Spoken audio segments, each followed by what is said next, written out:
Hello everyone, and welcome back to my colonization series in Kerbal Space Program 0.25. In this episode, I am going to bring my habitation module down to the surface of the moon and try to join it up with the colony control center. But first I wanted to check out what fine print does to our contracts.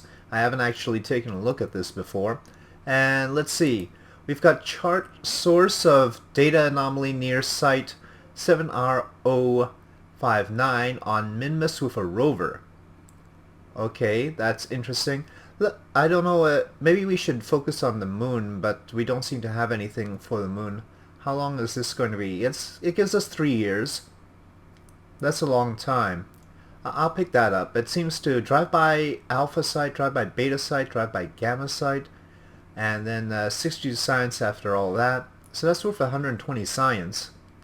And that's more of what I'm paying attention to. These days I've come to figure out that really I'll get the funds some way or another. The science is much more interesting to focus on. Perform aerial surveys of Kerbal and altitude between those altitudes. Flying over specific sites, that's very interesting. We saw those sites in the previous episode on the map, and I wonder how close we have to get to those sites. I mean, when you talk about flying over them, are they little points or are they sort of areas that we have to fly over? We'll try that out at some point. Build a new orbital station around Duna. 500 science. Okay, put your station in orbit around Duna. Build a station that has power, an antenna, and a docking port. Have a facility supporting at least 6 Kerbals. Neutralized controls for 10 seconds. Well, that's an interesting one. I trust that can be done. Alright, yes, we can do that too. Chart source of anomaly with a rover. Wow, that's worth a lot, isn't it? 5 sites too. Okay. Perform aerial surveys of Duna and altitude. That's a very low altitude, isn't it? At some places that would actually be underground. Oh heck, why not? Bring a newly discovered Class E asteroid into orbit around Eve. Well, I can can see why that's worth quite a lot, huh? That's millions and millions and, you know, tech tree finishing amounts of science. I'm not going to do that. I'm not even going to try Class C around Ike. Let's do one around Kerbal first, people. Position satellite in a specific orbit of Kerbal. Well, that's a pretty high orbit, isn't it? That's actually not a very useful orbit. That's practically the moon. Yeah, that's a little bit weird. Of course, not quite as weird as testing the ion engine on an escape trajectory around Minmus. Okay, so I think we'll go with those contracts. We've also got an Explore Duna contract, which is convenient considering we've got all these other Duna things going on. Aerial surveys of Kerbal, interesting. I think I know just the plane for that. I've of course this is a 0.25 series, but in my stock 0.25 series I've got a neat little plane, a space plane that I don't mind porting in over here to do basic science over Kerbal as well. So maybe I'll do that. I think we could get more mileage out of that plane. Okay, but first let's get the Kerbatat down to the surface of the moon. Okay, so here we are with the Kerbatat and John Gas Kerman. Must remember that we do have a Kerbal on board, and so I have to be extra careful. Okay, I decided to bring the orbit in at periapsis, the safest thing to do so that we don't crash into the planet since our periapsis is already pretty low, and that will give us an intersect point with a gap of 1.1 kilometers. So let's head for periapsis and do that.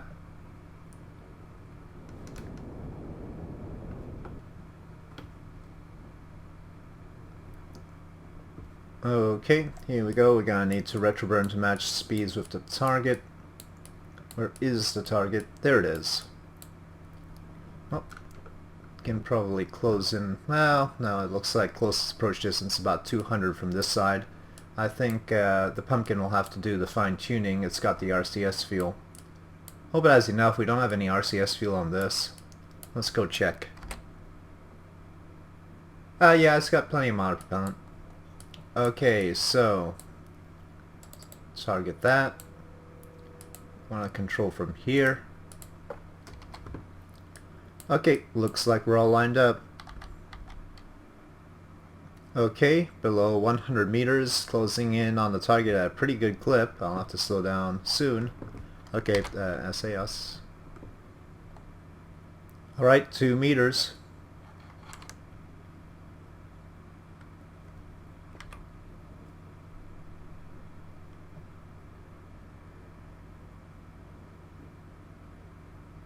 We have contact. Whoa. Up. Doesn't look like it's really magnetizing here. Okay, there we go. Alright, now docked with John Gaskerman and his Kerbitat. We will transfer fuel to the orange, not the orange, to pumpkin. Okay, and we've got some more fuel in here. Got a little bit more than we actually need for the pumpkin, so there's gotta be some spare left in the tank. Can't do anything about that.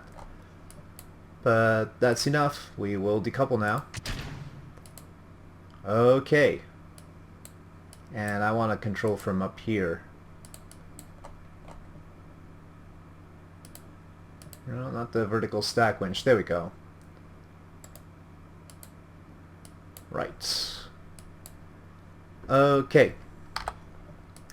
And now our target is our base. Not Rover Alpha. Rover Alpha's not quite in the right place. There we go. Set as target.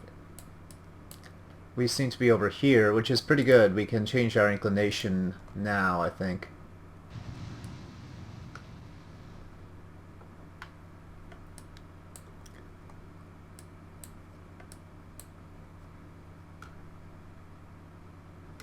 What's the actual latitude of that location? It's only 8, but to hit it we need a higher inclination.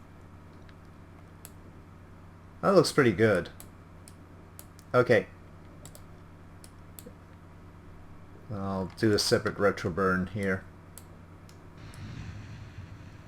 The pumpkin is not spinning at all, so that's all good. Okay, I don't want that to be doing... Oh, now it's spinning, but I don't even have SAS on. Okay, that seems like a reasonable approach.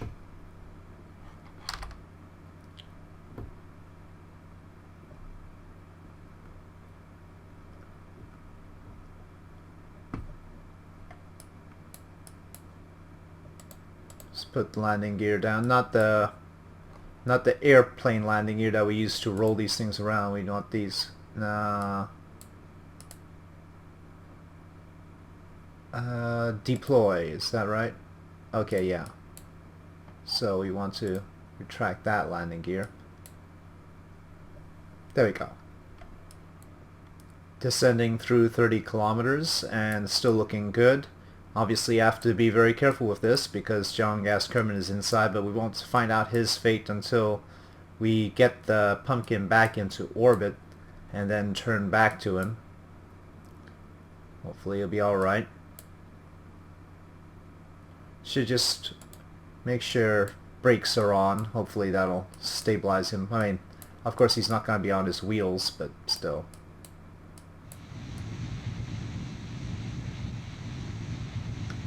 Up, we're getting within render distance. Okay, there we go. Well, our light tower is certainly quite a beacon from this view. Interesting light effect, because now we're not only rendering the light from the light tower, but also it's struggling to render the pumpkin's own lights, and as a result it really doesn't want to do that to any precision, and that's why we're getting this sort of angular sort of lighting effect.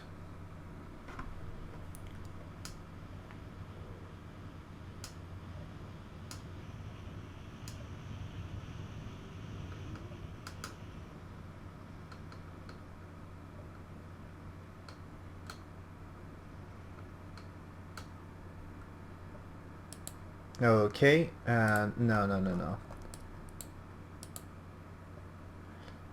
Undock. Oh, close whatever that happened. Okay, still on SAS. I don't know why SAS disengaged. Okay, well, looks like the Curvitat's okay. Alright. Back to orbit. I don't know why SAS can't just put a little bit more roll into it. So you see here it's got a quarter of the roll, maybe a third of the roll, and I just put a little bit more roll and I can push it backwards. So it could stabilize the roll with the torque that it has, but I guess it just likes the idea of this particular craft spinning a little bit, which I don't mind. It sort of has a pumpkin-esque kind of quality to it too. No, I'm not concerned about the spin, really. I'm just pointing out that it's doing it even though it has some leeway to kill the rotation. Oh, somebody mentioned kill rotation from Smarty SS, and that can do it. So you can see it's using the full amount of roll to make sure that rotation is killed. So, yeah, we can do that too. I'm just curious about why SAS can't do it. Okay, that's the pumpkin in orbit, average of 60 kilometers. Now let's go back to the surface and tug our modules around to get them in order. Okay, so here we are with the Colony Control Center, and I have to figure out which way around we are, and we want to tug it over to the lighting beacon, which you can see pretty clearly from here. So, let's see, this way goes that way. What this? Okay, so sort of backwards, that's fine. Better take it slowly.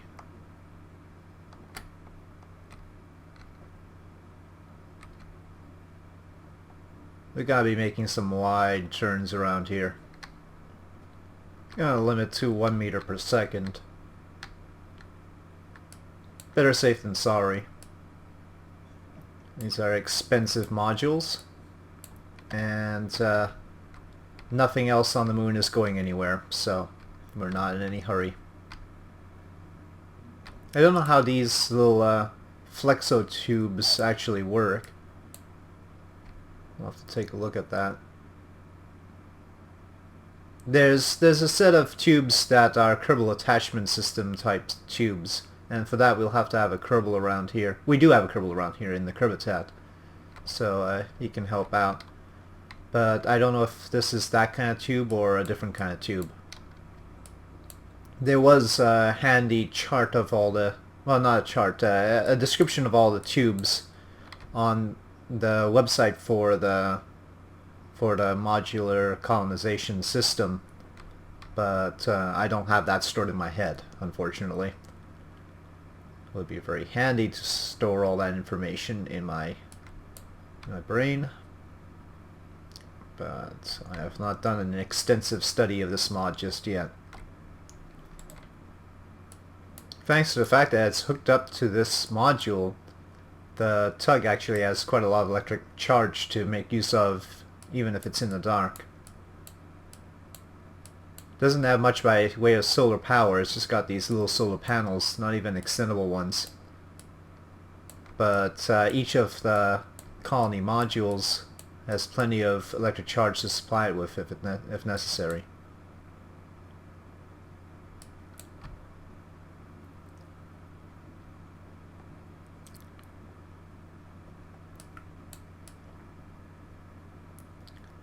Now this is basically the front door of the colony.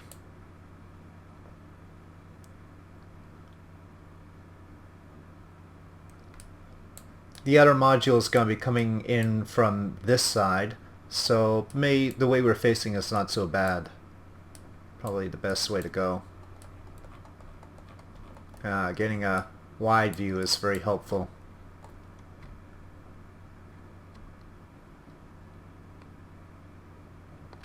Oh, people always tell me to go into docking mode. Let me make people who tell me to go into docking mode happy. I'm going into docking mode to drive this thing.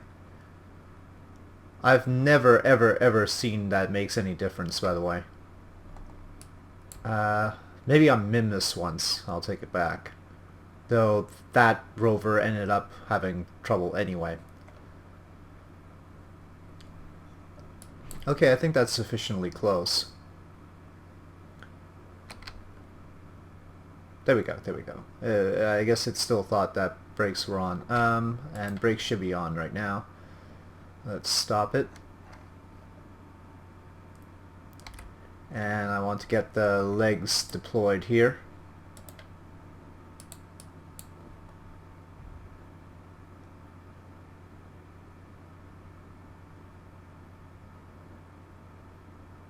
Okay. And then the tricky part, gear up. Okay. Maybe I shouldn't do that just yet, though. Maybe I should just... because they're gonna have to connect up. Yeah. I'll have gear down. You know what? I might never actually use these legs. It might be necessary to just keep them on the landing gear. Well, okay, anyway. Back to this little guy. And we need to head out to the Kerbal.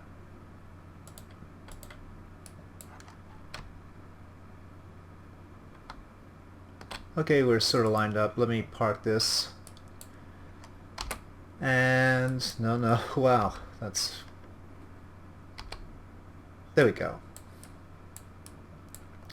John Gas Kerman, brakes are on. Let's deploy landing gear.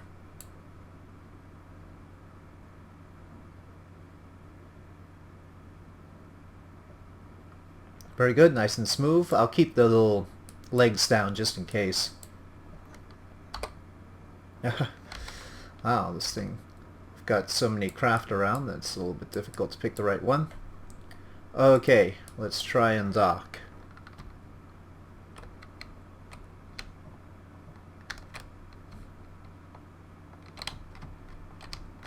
It's a little bit of a slope, but not too much.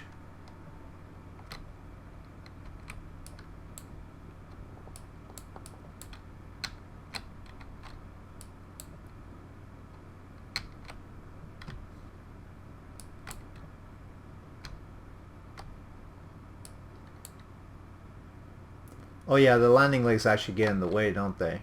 Let's see. Yeah. Let's jump back. No, not like that. Okay, retract. This thing. If somebody knows what this is all about, please tell me, because it might be a problem going forward. Okay. So we want to go that way. And we want to have parking brakes off.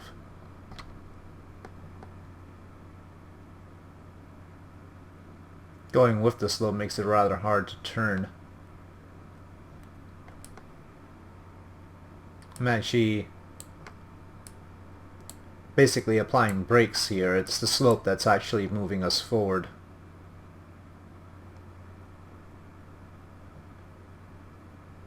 John Gas Kerman looks bemused by all of this. Gonna have to put him to work at some point. He seems a little bit too comfortable right now. Well, this isn't good. Just sort of waiting for the bottom of this pit, really. We can't really turn around very well in here. We're gonna end up on the opposite side of the colony control center than I was intending.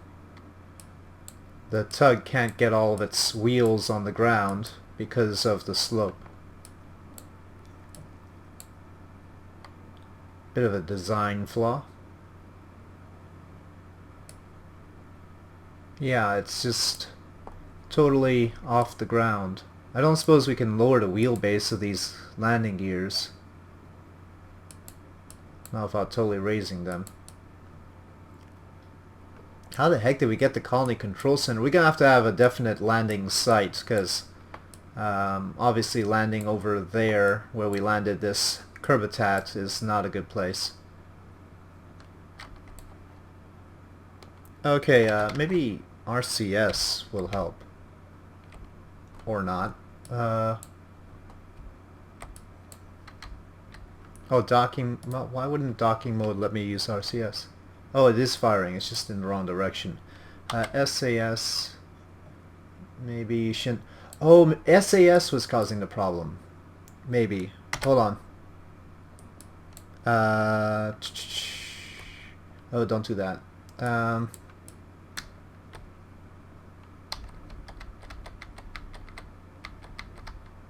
Maybe SAS was saving us. Hold on. Let's see. Whoa, whoa, whoa, whoa, whoa, whoa. Okay, docking mode again. Maybe you guys are right. Docking mode is important. No, that's going the wrong way.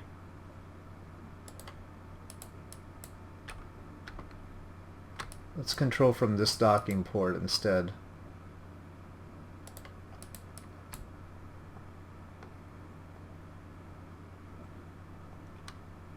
Okay, that seems to be working better.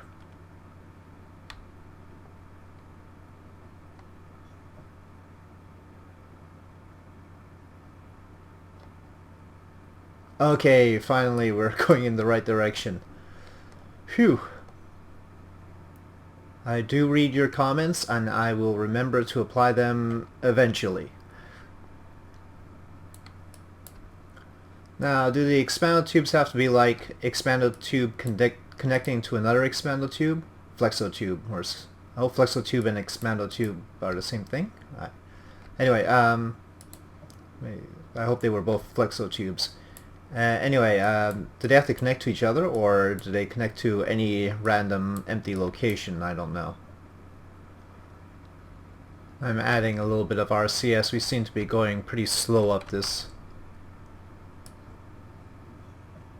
So, just giving ourselves a little boost. It's actually downforce that we're adding, interestingly enough. Can't really go forward, I don't think. But downforce is good. We can use downforce. I really should have tested out connecting these modules together on Kerbal before doing this. A little bit more than I did. I don't think I did much of that. Can't remember. So I'm wondering about the functionality of these flexo tubes. And let's say I park it a little bit of a ways away.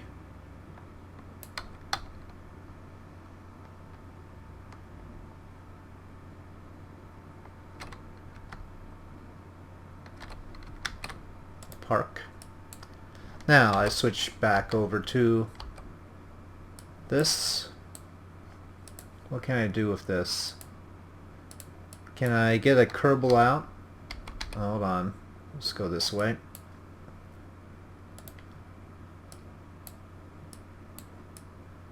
UEVA on this side. Okay, good. Let's extend ladder. Oh, this side has the ladder. Well, that's somewhat inconvenient. At least it's the moon and not somewhere more drastic in terms of gravity. Oh, well, just let go of the ladder, why don't you? Okay, come on, get up, John Gas Kermit. See, can you grab this thing? Is this one of the grabbable ones? I don't even remember.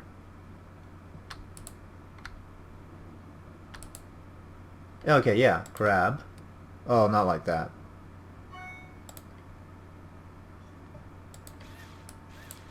Okay, link. Okay, okay, okay.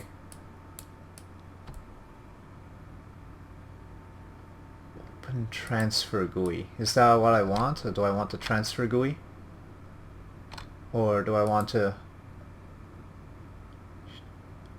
Transfer GUI. Okay. It's open transfer... Too far away. Okay.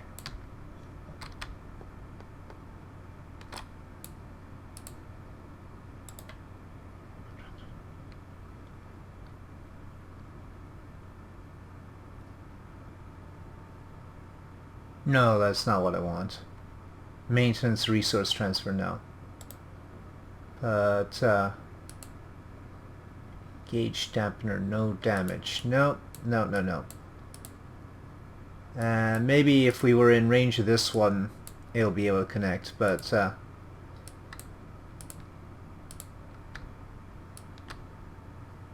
whoa, whoa, don't knock the whole thing. What? What? Back away. Back. Come on. Okay. Alright, that pretty much... Oh, wait. I thought escape meant that we could get away from this. Okay, oh, the enter does. Alright. Okay, so maybe we'll need to turn this little guy around and link it to this side. But then we have a shortage of ports, don't we? We have the docking port here. We'll have to create... Oh no, we have an extra port here. Okay, let's connect it to that one, maybe. That's a flexo tube as well. John Gas, get out of the way. You're sort of a menace, actually. Okay, this is not working out very well. Oh no, oh no, no, no, no, no, no, no, no, come on.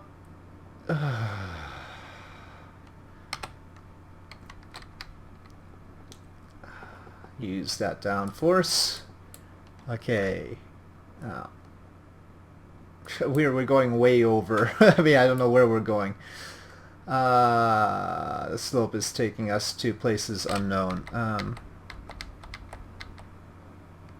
Come on. Oh no.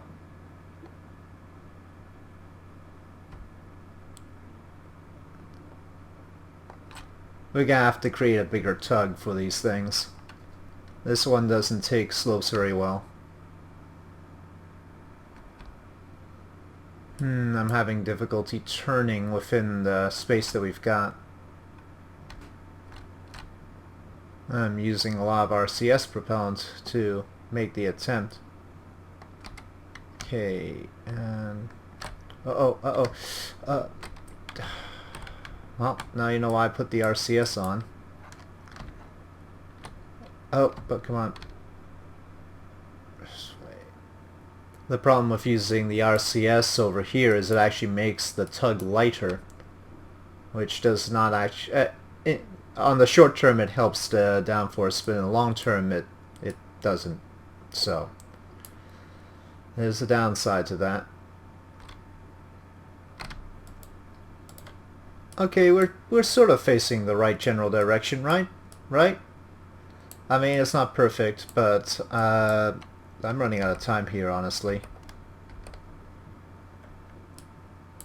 Okay, come on, give me the little Kerbal. Right.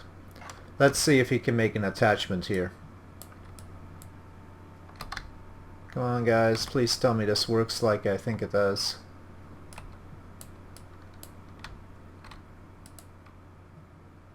Link. Okay, whoa, we've got a link.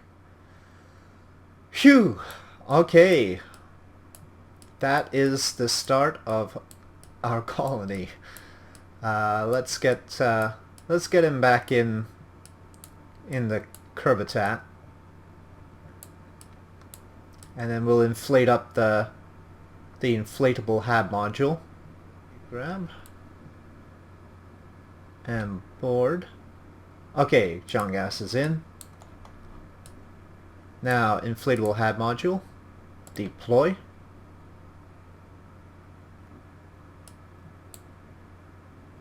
Lights on. I don't know what that does actually. Oh, it's got little lights inside. Okay. Flight lights on. I don't think we really need floodlights, but Let's have lights on inside. Okay, activate command. I don't know what governor does, but sounds good. Electric charge depleted, no way. I don't know what it says. Oh well, that's construction, I guess. That's fine. That's different. Compost full, okay. Activate habitat. I don't know, I'm just gonna activate everything. Governor. Electric charge seems to be stable.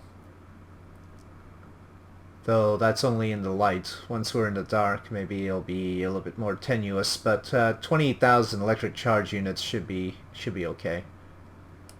I hope. It's producing punch cards. Punch cards are being produced. Does this produce anything right now? I can't see the bottom of it. Well, there's productivity. That's the important part. Okay, so this is the start of our base. I wonder, this is probably a bad thing. No, I'm not going to try and move it with this. That's probably a bad idea altogether. I was trying to straighten out this tube, but hey, we've got to this point. I think we can be satisfied that we've got a good thing going here. So everything else we'll have to land stuff a little bit further away, but I'd rather have it up slope than down slope. I don't want to tug it all the way up. Perhaps we need to deploy a new tug. That's another thing. Okay, anyway, this has taken quite a while, so this is all I'm going to do in this episode. All of the maneuvering took a lot longer than it seemed to. And so we've gotten this together. It's a little meager sort of thing, but we can look forward to building up on it. And we've got another flex tube on this side, so you can sort of see, well, we'll find out. I mean, it probably needs some reconfiguring, but probably I need to design a better tug for that. This guy has done a marvelous job, but a little bit underwhelming. Alright, so thank you for watching. If you enjoyed this video, please do press like. If you have any comments or suggestions, please leave them in the comment section below, and I'll see you next time.